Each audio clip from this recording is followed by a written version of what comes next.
Okay, hello there. So we're going to talk about the New York City Council because the Republicans actually did some good in terms of flipping a couple seats last night. There were two flips, one in Queens and one in Brooklyn that we're going to talk about. And I will discuss everything there needs to be regarding these Republicans, which, if everything holds up, it sounds like the Republican seats are going to be up to 6 in the council beginning in January. And a lot of these Republicans are going to have to hold Eric Adams accountable on one thing beginning in January and going into the first couple hundred days is negotiating the city budget. Because the city council is responsible for that, and they're going to have to plead to Eric Adams to refund the police department and restore the cuts that Bill de Blasio made last year. So there is some promise that Eric Adams did mention this today on CNN, and I have the video that I'm going to play later on. But I am optimistic that these Republicans are going to maybe restore the Bill de Blasio cuts from last year. I'm keeping a lot of faith that they will. They have a big job to do, and they're going to have a lot on their plate. They're going to have a lot of expectations, and, you know, I know Nassau County, it looks like they're going to get their crime issue solved, hopefully within the next couple of months, and I hope that they figure it out. And Suffolk did very well with their district attorney race last night. But I'm just going to focus on New York City because, this is my home, and we have a lot to talk about in terms of these Republicans. So, we know that in terms of the Republicans that were previously, with the three that we've had, two were in Staten Island, one in Mid-Iowa and South Shore, and then the other Republican in Eric Ulrich. So, just to recap, Joe Borelli and Steve Matteo, Staten Island, and then, of course, there was Eric Ulrich and, legendary Irish Rivera. Give me a break. Howard Beach is Italian, and some Latinos too, but still. And some of also in parks like that as well. But let's talk about Joanne Arola.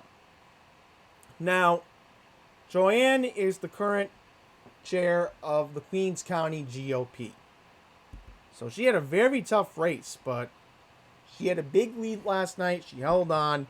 And currently, we know that Singh, the Democrat, Felicia Singh, was, of course, backed by the unions. She received support from the UFT. 1199 SEIU endorsed Felicia Singh.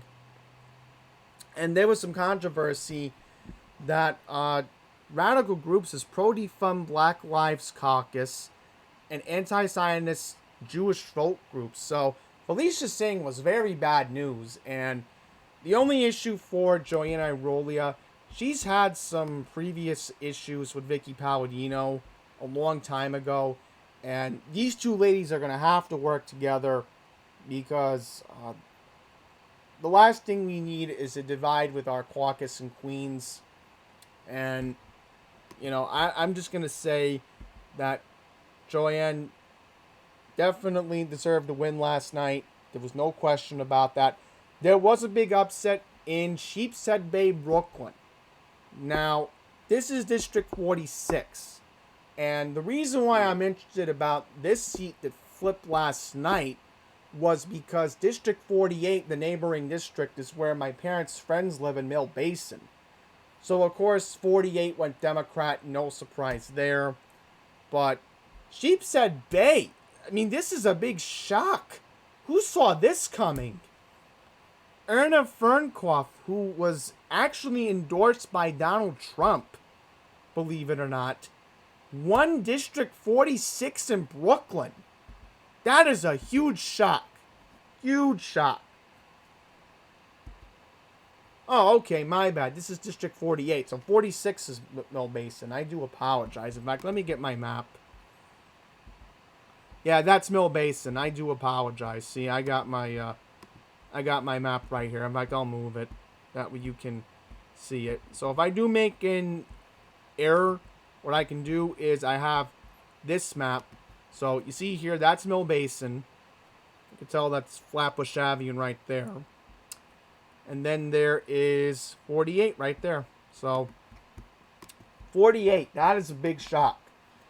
Southern District includes Brighton Beach and Sheepshead Bay, home to many Jews and immigrants from the former Soviet Union. Somewhat conservative. This district, here we go. This district nonetheless has a broadly Democratic registration and tends to always elect Democrats to the council. But this year, an attorney named Ina Fernkoff, who was endorsed by Donald Trump, beat the Democrat candidate Steven Staberstein, who ran for office previously as a Republican in a landslide. So, who would have saw that coming? And then, this is something interesting. Right now, in another district in Bay Ridge, which Bay Ridge is normally a conservative area because remember, that's Congressional District 11 and that's Nicole Maliotakis' area. You have incumbent Justin Brannan, a former punk rock singer, tipped as a likely speaker candidate in the next city council election, narrowly trails Brian Fox, his Republican challenger. So, it could be very interesting that, and I know this is going to be shocking, but let me show you the council map right here. Trying to find it. I just want to make sure I got this right. That we were all organized. See, they got this wrong. How could the New York Post make it fail? Alright, I know Brooklyn very well, alright? Sheepshead Bay's west. You take the belt and it's right by the Verrazano. Come on, New York Post. But yeah, that's Justin Brennan's district, so there's a possibility that Bay Ridge, Brooklyn could flip. And again, that wouldn't surprise me. Because a Republican winning that district would be accurate for how Bay Ridge, again, they're represented by Nicole Maliotakis. So, now we're going to talk about the real upset of all of this. And that is Vicky Paladino. In the northeastern section, bordering on the Nassau County line, longtime Democrat Tony Arola, who formerly represented this district in 19, along with being a former state senator in District 11, who defeated the late Frank Padovan, made a game effort to reclaim his old city council seat.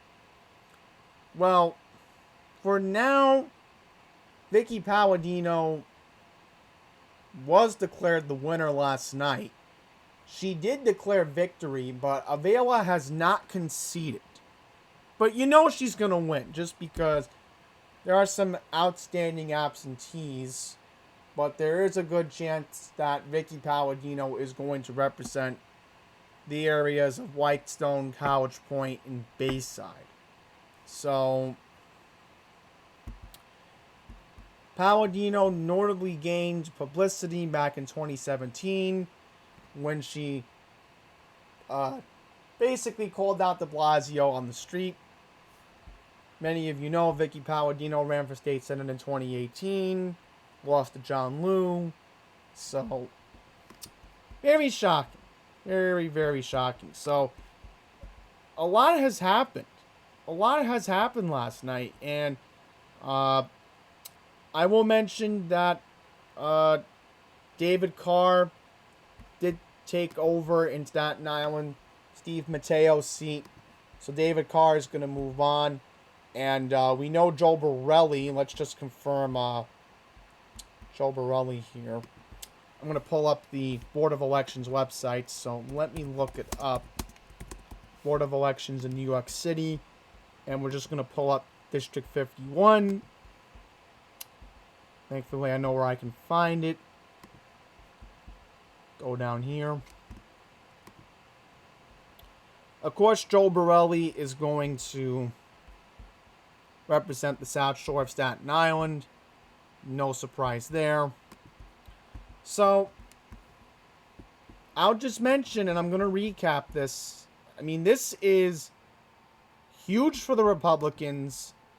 It shows that, I guess, there is no quit in the GOP.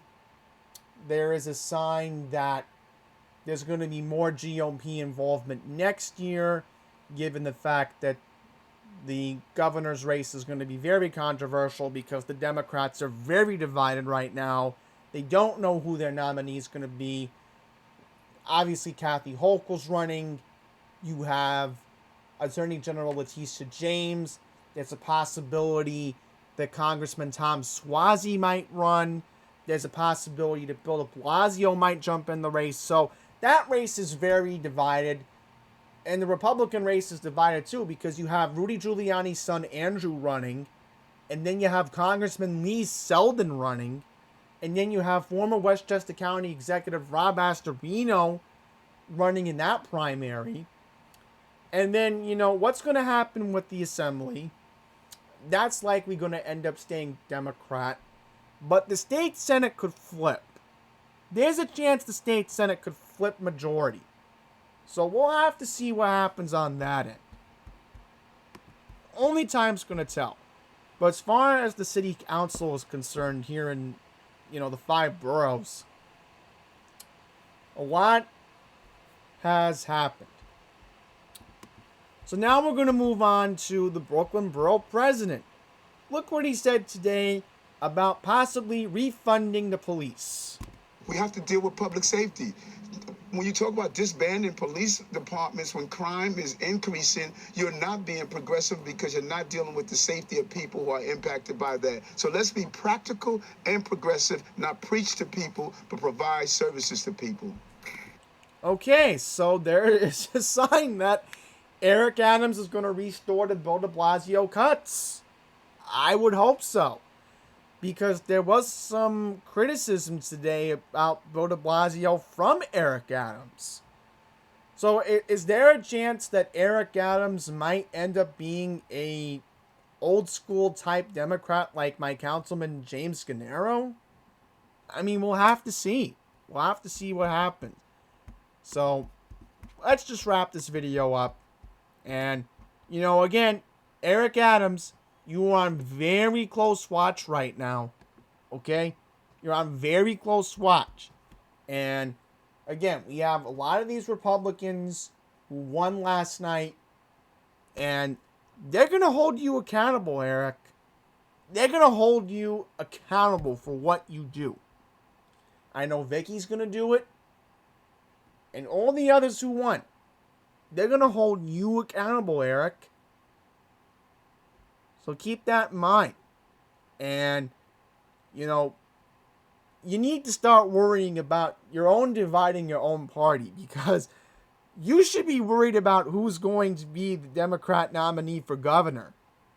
Because it may not be Kathy Hochul. So just giving you the warning, Eric Adams. So that's going to wrap this up. And I thank you for watching.